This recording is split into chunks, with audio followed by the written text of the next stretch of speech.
मित्रांनो, तुमचं पुन्हा एकदा GB स्टोरी टेलर या यूट्यूब चॅनलवर स्वागत आहे. आजच्या आपल्या गोष्टीचं नाव आहे भूक. लेखक आश्वीर. पण गोष्ट सुरू करण्याआधी जर कोणी या चॅनलवर पहिल्यांदाच आलेले असाल तर त्यांनी ह्या चॅनलला सबस्क्राईब करायला विसरू नका. चला तर मग अजिबात वेळ न घालवता गोष्टीला सुरुवात करूया.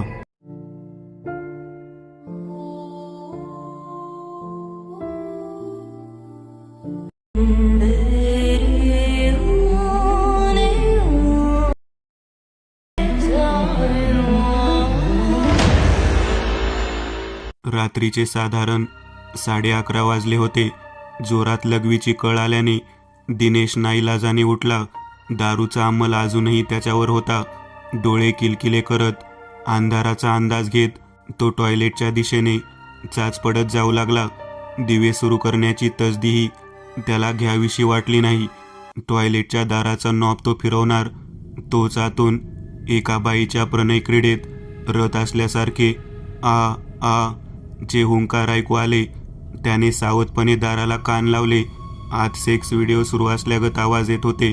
आत त्याची पत्नी अनघा होती. कदाचित ती सेक्स टेप पाहून आपल्या शरीराची भूक भागवत असावी. आपल्या नपुसंकतेवर तो पुन्हा खजील झाला.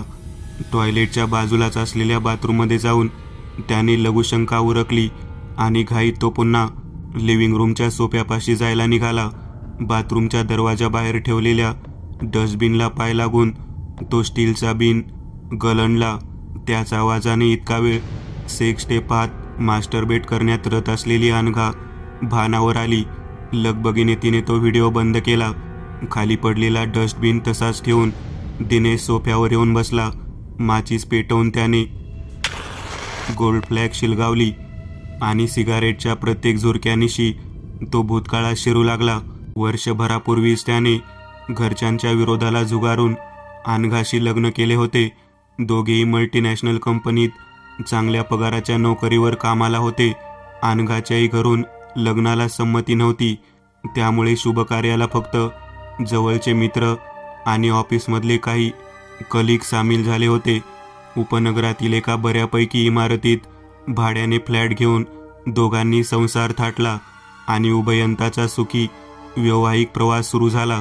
प्रेम आणि प्रणय यात दिवस पटापट सरत होते आणि अशातच तो काळा दिवस उगवला. नुकताच पाऊस पडून गेला होता. नेहमीप्रमाणे दिनेश आपल्या मोटरसायकलने ऑफिसला निघाला. पण पावसाची सर येऊन गेल्यानं रस्ता ओलसर होता. अचानक समोरून एक जण रस्ता ओलांडल्यास धावला. त्याला वाचवण्यासाठी दिनेशने ब्रेक मारला आणि त्याची बाईक स्किड झाली. वेग बऱ्यापैकी कमी असल्यानं खूप गंभीर लागलं नाही. थोडंफार खरचटलं, पण त्याच्या गुप्तांगाला जोराचा फटका बसला. मेंदूला झिंझिण्या उठवणारी कळ उठली. आजूबाजूच्या बाईकवीरांनी आपला साथीदार खाली पडला असे जाणून ताबडतोब दिनेशला फुटपाथवर नेऊन बसवले आणि सिग्नल लाईट तुटली होती. बरे वाटल्यावर दिनेशने घर गाठले. एव्हाना अनघा ऑफिसला निघून गेली होती. उगीच तिला घोर नको म्हणून दिनेशने यातले तिला काही सांगितले नाही आणि दिवसभरात त्याचे दुखणे विरले. त्याला आता बरे वाटत होते. झालेला अपघात तो सामान्य समजून विसरूनही गेला होता. रात्री नेहमीप्रमाणे अनघा वेळेत घरी परतली. जेवण करत असताना दोघांच्याही दिवसभराच्या कामाच्या आणि इतर गप्पा रंगल्या. जेवण संपवून दोघेही प्रणयसागरात डुंबण्यासाठी बेडवर पहुडले. चुंबनांचा वर्षाव करीत अनघाने दिनेशला आपल्याजवळ ओढले. दिनेशही सवयीप्रमाणे तिच्यावर आरूढ झाला. तिचा सिल्की नाईट गाऊन तिच्या शरीरापासून वेगळा करीत असताना त्याच्या धमन्यातील रक्त वेगाने वाहू लागले आणि इतक्यात त्याच्या गुप्तांगातून एक तीव्र कळ उठली. जोरात किंचाळत त्याने अनघाला दूर सारले आणि दोन्ही पायात उशी दाबून शरीर मुडपून तो झोपला. दिनेश, काय झालास अचानक? काही होते का तुला? अनघाने काळजीने त्याला विचारले. काही क्षण तो फक्त विवळत राहिला आणि थोड्या वेळाने दुखणे कमी झाल्यावर त्याने सकाळची हकीकत अनघाला सांगितली. दुसऱ्या दिवशी सकाळीच त्याने डॉक्टरकडे धाव घेतली. अनेक टेस्ट, अनेक रिपोर्ट्स, अनेक औषधांचे कोर्स झाले. दिनेशच्या गुप्तांगाला रक्तपुरवठा करणारी नस दबली गेली होती. त्यामुळे सेक्स करताना अचानक रक्तपुरवठा त्या भागात वाढत असल्याने त्याला प्रचंड कळा येत होत्या. पुढील काही महिने तर डॉक्टरने त्याला सेक्स पूर्णपणे वर्जित करण्यास सांगितले. 6 महिन्याचे कोवळे प्रेम आणि मग झटपट झालेलं लग्न. त्यानंतर आलेले पहिले संकट. प्रेमबंध घट्ट नसल्याने याचा सामना करण्यास दोघांचीही मानसिक तयारी कमी पडत होती. मग जे नको व्हायला तेच होऊ लागले. अनघाने काही महिने व्यवस्थित साथ दिली, पण नंतर तिची शारीरिक भूक भागत नसल्याने चिडचिड वाढू लागली. ऑफिसमधून आल्यावर ती सारखी फोनमध्ये गुंतलेली राहू लागली. नक्की काय सुरू आहे हे जाणून घेण्यासाठी दिनेशने ती झोपली असताना तिचा फोन चाळला. सॉफ्टवेअर इंजिनियर असल्याने पासवर्ड क्रॅक करणं त्याला सहज शक्य झालं, पण तिच्या बॉससोबतचे मेसेज वाचल्यानंतर त्याच्या आयुष्यात प्रचंड खळबळ उडाली. तिला उठवून त्याने या सर्वांचा तिला जाब विचारला. त्यावर या सगळ्याचे मूळ त्याचीच नपुसंगता असल्याचं उलट उत्तर तिने दिलं. दिनेशचा इगो दुखावला गेला. तो निशब्द झाला. त्याला स्वतःची चीड येऊ लागली. तो डिप्रेशनमध्ये गेला. ऑफिसला जाणं जीवावर येऊ लागलं. सारेजण आपल्याकडे नपुंसक म्हणून पाहत आहेत असं त्याला वाटू लागलं. त्याने ऑफिस सोडलं. तो घरीच राहू लागला. दारूला जवळ केलं. दिवसभर तो नशेत राहू लागला. त्याच्या अशा वागण्याने अनघा अधिक सोयर झाली.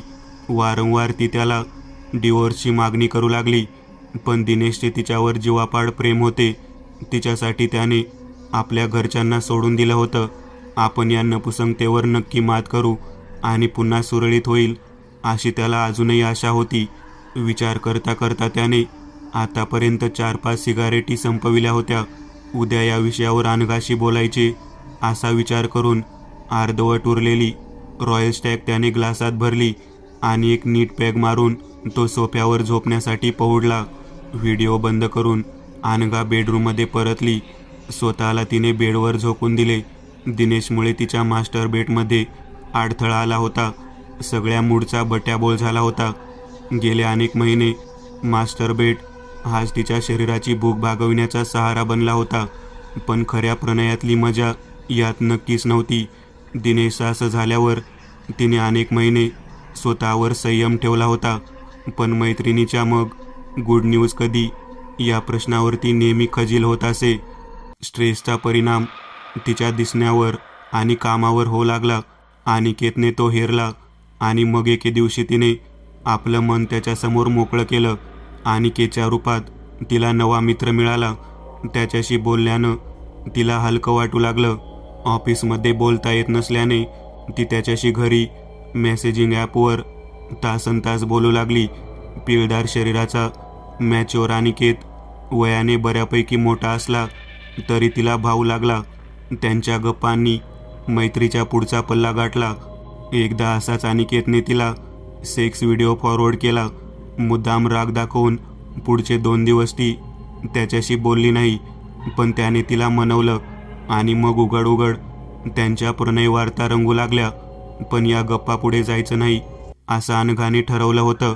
पण तेव्हाच नेमकं दिनेशने तिच्या मोबाईलचा पासवर्ड क्रॅक करून सारे मेसेज वाचले आणि मोठा धिंगाणा झाला. ते एका अर्थाने बरंच झालं होतं, पण दिनेशने मनाला खूपच लावून घेतलं. निराशेच्या गर्तेत त्याने जॉबही सोडला. त्याची अशी अवस्था पाहणं जीवावर येत होतं. अनेकदा त्याला डिवोर्सची मागणी करूनही त्याने कायम नकार दिला. विचार करता करता तिला कधी झोप लागली कळलंच नाही. दुसऱ्या दिवशी रात्री कधी नव्हे तो अनिकेतने व्हिडिओ कॉल केला. अनघाने त्याला होल्डवर ठेवले. दिनेश कायम लिव्हिंग रूममध्येच दारूच्या नशेत असायचा. अनघाने दार उघडून बाहेरचा अंदाज घेतला. दिनेश सोफ्यावर पसरला होता. बाजूला टिपॉयवर 3 बिअरच्या रिकाम्या बाटल्या आणि काही खाली झालेले वेपर्सचे पॅकेट्स पडून होते. शून्यात नजर हरवून तो बसून होता. बेडरूमचे दार आतून लॉक करून मोबाईल हातात घेतला. आज एकदम व्हिडिओ कॉल? अनिकेतकडे पाहत अनघाने प्रश्न केला. फक्त शॉर्टवर तो बेडवर बसून होता. रचना मुलांना घेऊन माहेरी गेली. म्हटलं चॅटपेक्षा मॅडमचे दर्शन घेऊ. गोंडा घोळत अनिकेत म्हणाला. नक्की विचार काय? दर्शन तर मी रोजच देते ऑफिसमध्ये. त्याच्या मनातील हेतू ओळखून अनघा म्हणाली. जसा मी बसलोय ना टॉपलेस तसंच दर्शन. खळाळून हसत अनिकेतने हेतू स्पष्ट केला. काहीतरीच असतं तुझं. असलं मी काहीच करणार नाही. मनातल्या भावना लपवत अनघा म्हणाली. ठीक आहे मग, व्हिडिओ कॉल कशाला? मेसेज खेळू. तिकडे तू सारं ऐकतेस माझं. लटका राग दाखवत अनिकेतने उत्तर दिलं. प्लीज बोल ना, काय घाई आहे? थोड्या वेळाने बघू टॉपलेसचं. अनघालाही हा प्रकार हवा होता. नको, आधी टॉप काढ आणि मला तुझं सौंदर्य पाहू दे. अनिकेत इरेला पेटला होता. खोटीच नाराजी दाखवत अनघाने तिचा टी शर्ट उतरवला. आणि बस एवढंच हा, असं म्हणून तिने गोड स्माईल दिलं. तेवढ्यात लॅचकीने दार उघडून दिनेश आत आला. अचानक आलेल्या दिनेशला पाहून अनघाने, दिनेश तू आत का आलास? असा रागाने सवाल केला. अनिकेतने सावध होत कॉल कट केला. पण तरीही दिनेशला नक्की काय सुरू होतं याची कल्पना आलीच. इथवर मजल गेली तुझी. सेक्ससाठी तू या थराला जाशील असं वाटलं नव्हतं. रागाने फणफणत दिनेश बोलू लागला. हो का? मग काय करू मी? आयुष्यभर असंच झुरत राहू? ऐन तारुण्यात तुझं हे नपुंसक वाट्याला आलं, हेच जपत राहू का मी? अनघाचाही तोल सुटला. तिच्या मनातलं सारं बाहेर पडू लागलं. होईल सारं नीट. थोडा धीर धर ना. आणि ते प्रेम, ते आणाभाका, सारं काही झूट होतं का? दिनेशने सवाल केला. सारं खरंच होतं. म्हणून तर लग्न केलं. स्वतःला तुझ्या हवाली केलं. पण पोटाच्या भुकेसारखीच शरीरालाही भूक लागते दिनेश. आणि आता माझ्या हे सहनशक्ती पुढे गेलंय. एकतर तुम्हाला डिवोर्स देऊन मोकळं कर, नाहीतर जे सुरू आहे त्याला ॲक्सेप्ट कर. मला माझं आयुष्य जगू दे. अनघाने निर्वाणी सांगून टाकलं. प्लीज असं वागू नको अनघा. माझं तुझ्यावर खूप प्रेम आहे. माझ्याशिवाय मी तुला कोणासोबतही पाहू शकत नाही. त्यापेक्षा मी आत्महत्या करणं पसंत करेन. असं म्हणून दिनेश धाय मोकलून रडू लागला. दुर्लक्ष करून अनघा टी शर्ट चढवून झोपी गेली. बराच वेळ अश्रू गाळून दिनेश सोफ्यावर परतला. बाजूला पडलेली विस्कीची बॉटल सरळ तोंडाला लावत त्याने रिकामी केली आणि नशेत तिथेच आडवा झाला. दुसऱ्या दिवशी अनघाची वाट पाहत अनिकेत आपल्या केबिनमध्ये एरझाऱ्या घालत होता. रात्रभर त्यालाही झोप लागली नव्हती. मुद्दाम फोन करणेही त्याने टाळले होते. अनघा नेहमीच्या वेळी ऑफिसला पोहोचली. तात्काळ ती अनिकेतच्या केबिनमध्ये दाखल झाली. त्याच्या टेबलावरील पाण्याचा ग्लास गटागटा खाली करून ती चेअरवर बसली. अनिकेतच्या चेहऱ्यावरचा प्रश्न ओळखून तिने घडलेला प्रकार कथन केला. माझ्याबद्दल काही सांगितलं नाहीस ना त्याला? सावधपणे अनिकेतने विचारलं. तुझ्या इतकी फट्टू नाही मी. तुझी सर्व मर्दानगी फोनवरच असते. बायकोसमोर तुझं मांजर होतं. प्रश्नाचा रोख ओळखून अनघाने उत्तर दिलं. हो का? दाखवू का माझी मर्दानगी? मग आज लॉजवर चल, सर्व गैरसमज दूर करतो. दुखावलेला स्वाभिमान सावरत चवताळून अनिकेत म्हणाला. ठरलं मग, ऑफिस सुटल्यावर जाऊ. तसं पण दिनेशला आता सारं कळलंच आहे. आज आपली भूक भागवून घ्यायचीच या उद्देशाने अनघा म्हणाली व केबिन बाहेर जायला निघाली. दारावर दिनेश सारं बोलणं ऐकत उभा होता. त्याला असं अचानक आलेलं पाहून दोघेही गोंधळले. तुला आयुष्यभर शरीर सुखासाठी तळमळत राहावं लागेल अनघा. आपली विकारी नजर रोखत दिनेश म्हणाला आणि केबिनचं दार आपटून तो निघून गेला. त्याच्या धमकीने घाबरून न जाता अनघाने आपला विचार अधिक पक्का केला. आज सायंकाळी अनिकेतकडे कटाक्ष टाकून ती म्हणाली आणि आपल्या कामाला लागली. सायंकाळ झाली. अर्ध्याहून जास्त ऑफिस रिकामं झालं. काही मोजकी मंडळी आणि ऑफिस बॉय सोडून कुणीच उरलं नाही. अनिकेत आणि अनघा दोघे मिलनासाठी उत्सुक होते. बायको माहेरीच असल्यामुळे अनिकेत निवांत होता. आपल्या कारमध्ये बसून त्याने अनघाला फोन केला. 5च मिनिटात अनघाही कारमध्ये येऊन बसली. तेवढ्यात तिच्या फोनची रिंग वाजू लागली. दिनेशचा फोन होता. तिने उचलला नाही. 3-4 वेळा कॉल येऊन गेला. कपाळावर आठ्या आणत तिने प्रत्येक वेळी तो कट केला. अनिकेतने कारची किल्ली फिरवत इग्निशन दिलं आणि दोघेही पार्किंग लॉटच्या बाहेर आले. पुन्हा अनघाचा फोन वाजू लागला. यावेळी तो ऑफिसच्या लँडलाईनवरून होता. तिने तो घेतला. समोरची व्यक्ती बोलत होती. अनघाच्या तोंडून काय? ठीक आहे इतकंच बाहेर पडलं. अनिकेत, गाडी माझ्या घरापाशी घे. दिनेशनं गळफास लावून आत्महत्या केलीये एवढं बोलून ती स्फोंदू लागली. अनिकेत पूर्ण घाबरला. कारच्या चिल्ड एसीमध्येही त्याचा चेहरा घामाने डबडबला. घाईघाईने त्याने अनघाला घरापाशी सोडलं.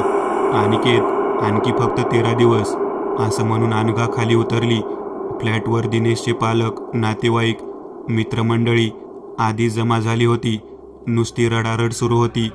अनघाने आत शिरताच दिनेशचे शव पाहून हांबरडा फोडला. फास लावून घेतल्यानं त्याचे डोळे बाहेर आले होते. जीभ लटकत होती. गळ्यावर रस्सीचा मोठा वळ उठून काळा निळा पडला होता. पोलीस पंचनामा करीत होते. दिनेशची आई जोरजोराने रडत होती. अनघाला पाहताच अनावर होऊन ती त्याच्यावर धावून गेली. या कैदाशिनीने माझ्या पोराचा घास घेतला असं काहीसं बडबडत ती अनघाला शिव्या हसडू लागली. बाकीच्या नातेवाईकांनी तिला सावरले. पोलिसांनी बॉडी ऑटोप्सीला नेली. रात्री उशिरा दिनेशचे अंत्यविधी पार पडले. या सर्व प्रकारात एक व्यक्ती पुढे पुढे करत होता. सर्व गोष्टीची व्यवस्था पाहत होता. तो होता दिनेशचा क्लासमेट निहार. सारे सोपस्कार पार पडले. 4-5 दिवसात सारे नातेवाईक घरी परतले.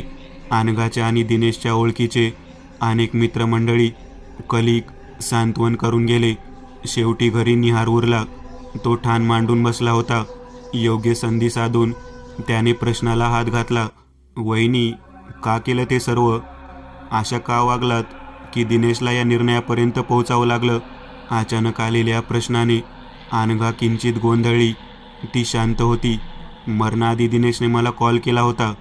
त्याला समजावण्याचा मी खूप प्रयत्न केला, पण तो सर्वांच्या पलीकडे गेला होता. इथे येईपर्यंत सारंच संपलं होतं.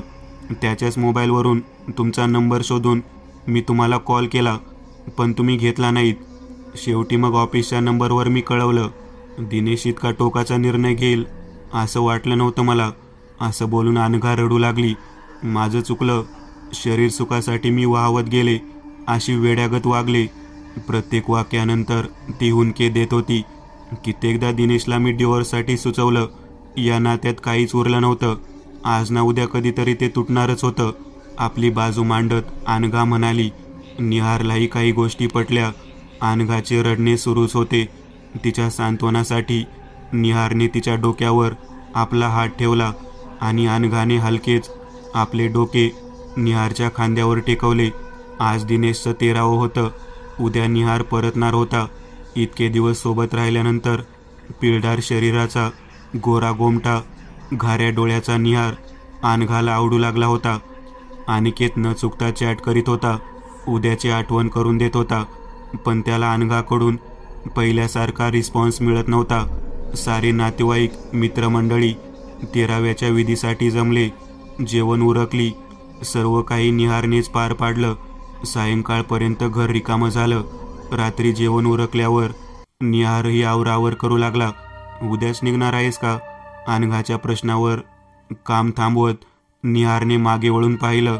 हो, जावंच लागेल. सारी कामे खोळंबली आहेत. शिवाय इथे थांबण्यासारखं काही उरलंही नाही. पुन्हा आवरावर सुरू करीत तो म्हणाला. अनपेक्षितपणे अनघाने निहारला मागून घट्ट मिठी मारली. मी आहे ना, माझ्यासाठी तरी थांब. तिच्या कोमल स्पर्शाने निहारही चाळवला. आजवर त्याने कधीच स्त्री स्पर्श आजमावला नव्हता. त्याची प्रणयाची भूकही जागृत झाली.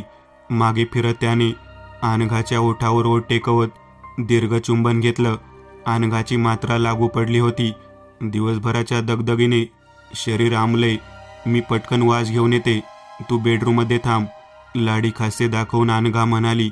मनातल्या मनात प्रणयाची स्वप्ने रंगवत निहार बेडरूममध्ये आला. आपल्या अंगावरचे कपडे काढून देत शॉर्टवर त्याने बेडवर उडी घेतली. समोरच्या भिंतीवर दिनेश आणि अनघाचा मोठा फोटो लटकत होता. दिनेशचा हसरा चेहरा निहारकडे पाहत असल्यासारखा त्याला भास झाला. अचानक त्या चेहऱ्यावरचा रंग बदलला. त्याच्या डोळ्यातून लाल रक्ताच्या धारा वाहू लागल्या. डोळे बाहेर आले.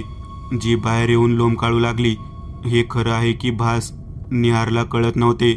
तेवढ्यात पिदी पिदी हसत दिनेशचे पिशाच निहारच्या उरावर येऊन बसलं. वटारलेल्या रागीट डोळ्याने ते निहारकडे विखारी नजरेने पाहू लागलं. निहार, तू सुद्धा, असं म्हणून दिनेशच्या पिशाच्याने त्याच्या नरडीवर आपले दोन्ही पंजे दाबायला सुरुवात केली. हातपाय झाडत निहार तडपडू लागला. शरीरातला सारा त्राण एकवटून त्याने कंठात आणला. दिनेश, माझी चूक झाली, मला माफ कर, प्लीज एकदा माफ कर, गयावया करत त्याने प्रणयाची भीक मागितली. दुसऱ्या क्षणी त्याच्या शरीरावरचा भार हलका झाल्याचे त्याला जाणवले. आजूबाजूला सारं काही पाहिल्यागत शांत होतं. क्षणाचाही विलंब न करता घातल्या कपड्यानिशी निहार बुडाला पाय लावून पळाला. प्रणयाची स्वप्ने रंगवीत तयार होऊन अनघा बेडरूममध्ये प्रवेशली. बेडरूम मोकळे होते. निहारचा कुठेही पत्ता नव्हता. तिने अनेक हाका मारल्या. शेवटी फोन लावला. तो पण बेडखाली रिंग होत होता. निहार अचानक कुठे गायब झाला तिला काहीच कळत नव्हतं. तावातावाने ती बेडवर झेपावली. समोर दिनेशचा फोटो नेहमीपेक्षा जास्त हास्य दाखवीत पाहत असल्याचे तिला जाणवले. मेसीची बीप ऐकून तिने मोबाईल स्क्रीन पाहिली. अनिकेतचा मेसेज होता. उद्याची तयारी झालीये, सायंकाळी सह्याद्री लॉज, असे लिहून होते. तिने थंब टाकून सहमती दर्शवली. आज उपाशी झोपावं लागणार होतं, तरी उद्या तिची भूक भागणार होती. फोटोतल्या दिनेशचे डोळेही मोबाईल स्क्रीनवर स्थिरावले होते. सकाळी सारी तयारी करून अनघा ऑफिसला पोहोचली. अनिकेत अजूनही आला नव्हता. तिने 3-4 वेळा फोन करून पाहिला, पण काहीच उत्तर आले नाही. काही वेळाने साऱ्या ऑफिसभर चुळबुळ वाढली. ऑफिस बॉयने येऊन तिला ही बातमी कळवली. अनिकेत सरांना काल रात्री हार्ट अटॅक आला, जागीच मरण पावले. स्टाफला सुट्टी देण्यात आली. काही मोठी बॉस मंडळी आणि जवळचे कलिग अंत्यविधीसाठी अनिकेतच्या घरी जायला निघाले. अनघा अगदीच बधीर झाली. टॅक्सी पकडून ताबडतोब घरी आली. वॉश घेऊन बेडवर तिने स्वतःला लोटून दिले. अनिकेतचे आणि आपलं जुने चॅट ती चाळू लागली. तो सेक्स व्हिडिओ समोर आला. न राहून ती मास्टरबेट करून स्वतःला शांत करण्याचा प्रयत्न करू लागली. समोरच्या भिंतीवरील फोटोकडे तिचे लक्ष गेले. दिनेश मोठी स्माईल देऊन हसत होता. तिला त्याचे वाक्य आठवले, तुला आयुष्यभर शरीर सुखासाठी तळमळत राहावं लागेल अनघा. आणि तिच्या हातातला मोबाईल गळून खाली पडला. एक नवीन चॅनल ओपन करत आहे, त्यावर तुम्हाला ॲनिमेटेड हॉरर स्टोरीज पाहायला मिळतील. त्या चॅनलची लिंक या व्हिडिओच्या डिस्क्रिप्शनमध्ये दिलेली आहे. चॅनलला सबस्क्राईब करायला विसरू नका. मित्रांनो, आज पुरतं एवढंच. तुम्हाला जर काही गोष्ट आवडली असेल तर नक्की लाईक करा. तुमच्यापैकी बरेचसे जण व्हिडिओ लाईक न करताच पळून जातात, पण हा जर व्हिडिओ तुम्ही लाईक केला तर मला जरा बरं वाटेल आणि असेच भारी भारी व्हिडिओ बनवायची माझ्यात एनर्जी येईल. त्यामुळे नक्की लाईक करा. आणि अजूनही कोणी या चॅनलला सबस्क्राईब केलेलं नसाल तर लगेच सबस्क्राईब करून टाका. आणि बाजूची घंटी ती मात्र दाबायला विसरू नका. देवाची घंटी आहे ती. चला तर मग पुन्हा भेटूया अशीच एक आगळी वेगळी गोष्ट घेऊन पुढच्या भागात.